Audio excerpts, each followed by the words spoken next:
Hi hello നമസ്തേ. കഫ്ലിസിന്റെ പുതിയൊരു എപ്പിസോഡിലേക്ക് വീണ്ടും ഒരിക്കൽ കൂടി ഹാർദമായ സ്വാഗതം. അപ്പോൾ ഇന്ന് നമ്മൾ വന്നേക്കുന്നത് ചോട്ടാ മുംബൈയുടെ വിശേഷങ്ങളുമായിട്ടാണ്. ചോട്ടാ മുംബൈ എന്ന് പറഞ്ഞാൽ ഒരു പടം അല്ലേ, റീ റിലീസ് ഒന്ന് ഓർക്കണം. ഓ അതെ, ഇത്രയും വർഷം കഴിഞ്ഞിട്ട് നമ്മൾ ഈ പടം കാണുമ്പോൾ ഇപ്പോഴും അതിൻ്റെ ഒരു മാജിക്, ഫ്രഷ്നെസ് ഇപ്പോഴും ഉണ്ട്.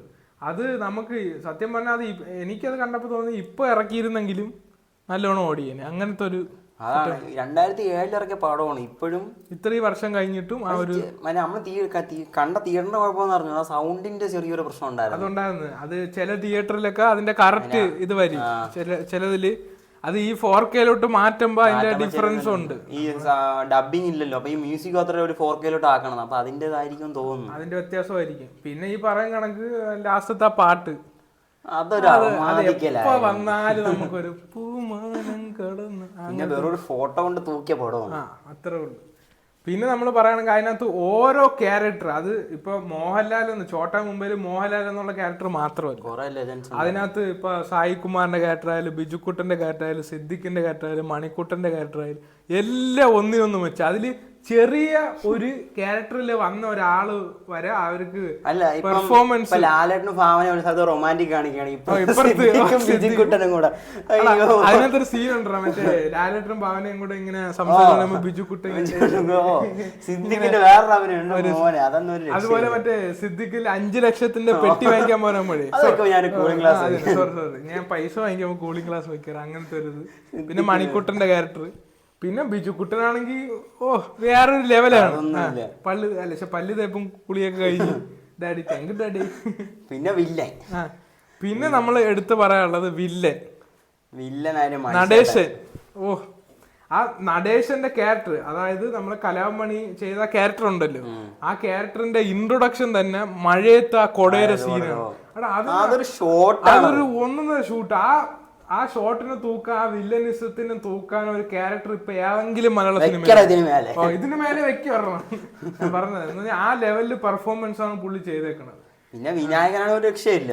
വിനായകനെ പറ്റി ഞാൻ പറഞ്ഞത് എല്ലാ പടത്തിലായാലും പുള്ളിയുടെ ക്യാരക്ടർ മനോഹരമാണ്, അന്നും ഇന്നും എല്ലാം കിട്ടില്ല. പക്ഷെ കലാമണിയുടെ ആ വില്ലനിസം കൊണ്ട് മാത്രം ഇതില് ഓപ്പോസിറ്റ് ക്യാരക്ടേഴ്സ് അതിനനുസരിച്ച് കലാമണി ഉണ്ടായിരുന്നെങ്കിൽ ഇപ്പൊ പല വേഷങ്ങളും കലാമണി തുടരൂല് ചിലപ്പോ ചെയ്തെന്നു. പക്ഷെ അത്ര ഒരു എപ്പിറ്റോം വില്ലനിസമാണ് കലാമണിയിൽ നിന്ന് കണ്ടത്. അതിന്റെ ഒരു മറ്റേ കൊച്ചിക്കാര് വെറുതെ ഗുണ്ടകളെ വന്ന് പറഞ്ഞ കൊല്ലുമെന്ന് പറഞ്ഞാൽ നടേശൻ കൊന്നിരിക്കും.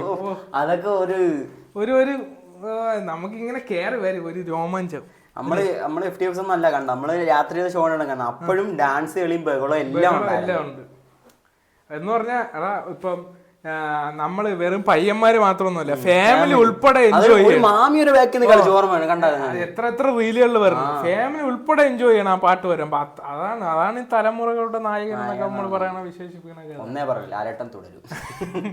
അപ്പൊ എന്താ ചോട്ടാ മുംബൈയും തുടർന്നു കൊണ്ടേ ഇരിക്കുകയാണ്. അതൊക്കെയാണ് നമ്മളെ വിശേഷങ്ങൾ. അപ്പൊ ഭയങ്കര സന്തോഷം. അപ്പൊ ഇത്തരത്തില് ഇപ്പൊ ഒരുപാട് പടങ്ങൾ റീ റിലീസ് വന്നോണ്ടിരിക്കുകയാണ്. ഇപ്പം അടുത്ത മീശ മാധവ വരുമെന്ന് പറയാണ്, വെട്ടം വരുമെന്ന് പറയാണ്.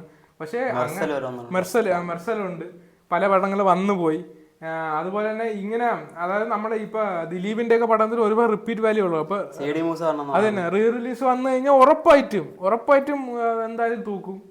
അപ്പം ഇങ്ങനെ റീ റിലീസ് വിശേഷങ്ങളൊക്കെ ഇതൊക്കെയാണ്. നല്ലൊരു തിയേറ്റർ എക്സ്പീരിയൻസ് ആയിരുന്നു. നല്ലൊരു തിയേറ്റർ. അപ്പൊ നല്ലൊരു എന്താണ് അത്രയും 4K ക്വാളിറ്റി ഉള്ള തിയേറ്ററിൽ പോയി എക്സ്പീരിയൻസ് ചെയ്യുക. ലാസ്റ്റത്തെ പാട്ടിൽ എന്തായാലും നിങ്ങൾ ഡാൻസ് കളിക്കുക. അപ്പൊ അതൊക്കെയാണ് വിശേഷം. ക്യാമറകളുണ്ട്, ചേച്ചിയുണ്ട്, ഷക്കീല ചേച്ചിയുടെ ക്യാമിയർ. അതൊരു അപ്പൊ അതൊക്കെയാണ്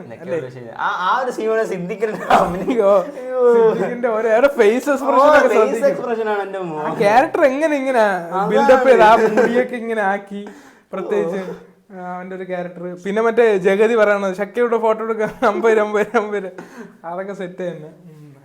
പിന്നെ ജഗതിയുടെ ക്യാരക്ടർ, ജഗതിയും ഒരു പ്രത്യേക ക്യാരക്ടറാണ്. പക്ഷെ ഈ പടങ്ങളൊക്കെ കാണുമ്പോഴേ നമ്മൾ ഇപ്പോഴത്തെ പടമായിട്ട് കമ്പയർ ചെയ്യുമ്പോൾ ഒന്നുമില്ല അല്ലേ, ഒരു നമ്മൾ ഫാമിലിനെ അങ്ങനെ കണക്ട് ചെയ്യണ കോമഡികളോ ഒന്നും ആർക്കും ചെയ്യാൻ പറ്റില്ല. അപ്പൊ അത്രയും ലെജൻഡ് ആയിട്ടുള്ള ആക്ടർമാരാണ് അന്ന് ചെയ്തിരുന്നത്. അതിനകത്ത് പക്ഷെ എനിക്ക് ലാലേട്ടന്റെ ഇഷ്ടപ്പെട്ടൊരു സീനുണ്ട്. മറ്റേ ആരടന്റെ പുള്ളരെ അടിച്ചെന്ന് വന്നിട്ടേ ഞാൻ ഒന്നും ചെയ്യില്ല, ഇങ്ങനെ പാവം കണക്ക് നടന്നു പോവല്ലോ കോട്ടൊക്കെ ഇട്ടിട്ട്. അങ്ങനെ ആ ഒരു വെള്ളം അടിച്ച് അതല്ലേ പോണം മറ്റേ ആടാ അതല്ല ഫസ്റ്റ് എൻട്രി കഴിഞ്ഞിട്ട് മണിക്കൂട്ടനെ കൊണ്ട് ബൈക്കിൽ പോവല്ലോ. അപ്പൊ അങ്ങനത്തെ ഒരു ക്യാരക്ടർ അതങ്ങനെ. പിന്നെ സായി കുമാർ, പിന്നെ മറ്റേ ബിജുക്കുട്ട വന്നിട്ട് പറഞ്ഞു ഹാപ്പി ബർത്ത്ഡേ ടു യു. അതിലൊക്കെ ഭയങ്കര കയ്യടിയായിരുന്നു. അതിന് സിദ്ധിക്കുന്ന എക്സ്പ്രഷൻ ഒക്കെ അതാണ്. ഇവര് പുറത്ത് നമ്മൾ സീൻ അഭിനയിച്ചുകൊണ്ടിരിക്കുമ്പോഴേ അവർക്ക് ഒരു ഡയലോഗ് പോലും ഇല്ലെങ്കിൽ ബാക്ക് ഷോ ഇതില് അവർ എന്തെങ്കിലും എക്സ്പ്രഷൻ ഒക്കെ ഇട്ട് അതിനെ കോമഡി ആക്കി ഒരു റൊമാൻറ്റിക് സീനാണ് അതിലൊരു കോമഡി സീൻ ഉറപ്പായിട്ട്. ആ ഒരു ഇത് ഇപ്പോഴും ഇല്ല, ഇപ്പോഴത്തെ സിനിമകളിൽ ഇല്ല. അതാണ് നമ്മൾ കമ്പാരിസൺ ചെയ്ത് നോക്കുമ്പോ അതിന്റെ ഒരു രസം എന്ന് പറയുന്നത്. അപ്പൊ ഇതൊക്കെയാണ് വിശേഷങ്ങൾ. ഇനി ഒരുപാട് നീണ്ടുപോകും. ഓക്കെ, അപ്പൊ അതൊക്കെയാണ് വിശേഷങ്ങൾ. അപ്പൊ പുതിയ റീ റിലീസ് വിശേഷങ്ങളുമായി ഞങ്ങൾ ഉടനെ വരാം. അൻറ്റിൽ ദെൻ